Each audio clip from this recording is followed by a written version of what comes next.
Hi dears. അപ്പോൾ നമ്മൾ ഇന്ന് കുറച്ച് വിളവെടുക്കാൻ കരുതി വന്നതാണ്. ഇന്നത്തെ കൂട്ടാൻ വേണ്ടി എടുക്കാമെന്ന് കരുതി. അപ്പോൾ നോക്കുമ്പം നമ്മുടെ തക്കാളിക്കുട്ടന്മാരെല്ലാം പഴുക്കാറായി നിൽക്കുന്നത്. ഞാൻ കാണിച്ചു തരാം. നല്ലതായിട്ട് വിളഞ്ഞ് പഴുക്കാറൊക്കെ ആയിട്ട് നിൽക്കുകയാണ്. കുറേയൊക്കെ പഴുത്തുണ്ട് കേട്ടോ. ഇപ്പോൾ കായ്ച്ച വന്ന് കടിക്കുന്നുണ്ട്. ആ പരുവൊക്കെ ആവുന്ന തക്കാളിക്കലുണ്ടല്ലോ, ഈ കായ്ച്ച വന്നിട്ട് അങ്ങനെ കുത്തി അതിൻ്റെ മുട്ട ഇട്ടിട്ട് പോകും. പിന്നെ കുറച്ച് കഴിഞ്ഞിട്ട് ഈ തക്കാളിക്ക പഴുക്കുമ്പോഴത്തേക്കിന് അതിനകത്തുനിന്ന് മുട്ട വിരിഞ്ഞ് പുഴു പുറത്ത് വന്നിട്ട് ആ കാ തിന്ന് വളർന്ന് പുതിയ ഈച്ചയായിട്ട് പുറത്ത് വരും. അപ്പോൾ നമുക്കിതൊക്കെ പറിക്കാം. പഴുത്തത് പറിക്കാം. പഴുത്ത കാ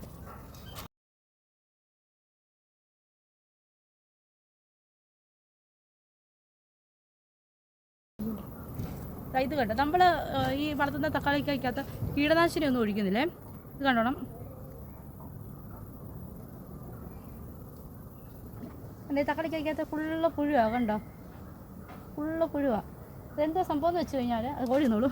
അതെന്താ സംഭവം എന്ന് വെച്ച് കഴിഞ്ഞാൽ തക്കാളിക്കായ്ക്കകത്ത് പുഴു ഉണ്ടാകുന്നില്ല. ഈ കായ്ച്ച ഒരുമാതിരി വിളഞ്ഞ തക്കാളിക്കായുടെ മുകളിൽ വന്ന് കുത്തി അതിനകത്തോട്ടങ്ങ് മുട്ടയിടും.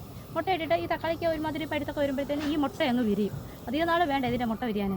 അപ്പം അങ്ങനെ മുട്ട വിരിഞ്ഞ് പുറത്ത് വന്നിട്ട് അകത്തുനിന്ന് തിന്ന് അകത്തിരുന്ന് പുഴുവായി തിന്ന് ഈ കായ ഒരുമാതിരി ഇപ്പം കാണിച്ച രീതിയിലാക്കിയിട്ട് ഇത് അടുത്ത ഈച്ചയായിട്ട് അങ്ങ് പറന്നു പോവുക.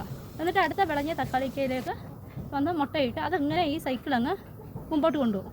അങ്ങനെ നമ്മൾ ഈ കാണുന്ന തക്കാളിക്കാണേലും വഴുതനങ്ങ ആണേലും ഒക്കെ ഈ മുറിക്കുമ്പോൾ പുഴു വരുന്നത്.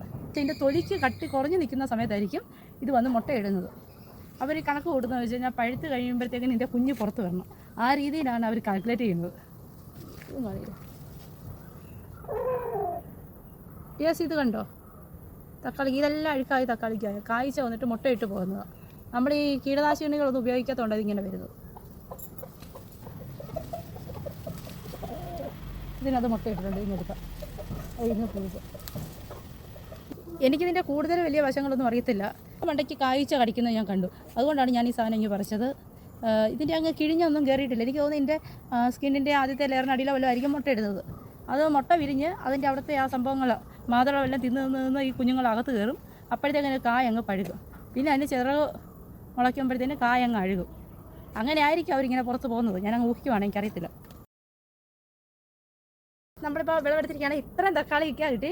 നമ്മുടെ 3 തക്കാളി ചെടിയേ ഉള്ളായിരുന്നു. 3 മാസമായതേ ഉള്ളൂ. അപ്പോൾ നമ്മുടെ വീട്ടിലെ ആവശ്യത്തിനൊക്കെ കിട്ടി. പിന്നെ നമ്മൾ കീടനാശിനിയായിട്ട് അങ്ങനെ ഒന്നും ഇട്ടിട്ടില്ല. അതുകൊണ്ട് കുറേ തക്കാളിക്ക മറ്റേ കായ്ച്ചയൊക്കെ കൊണ്ടുപോയി. ബാക്കി ഇത്രയും കിട്ടി.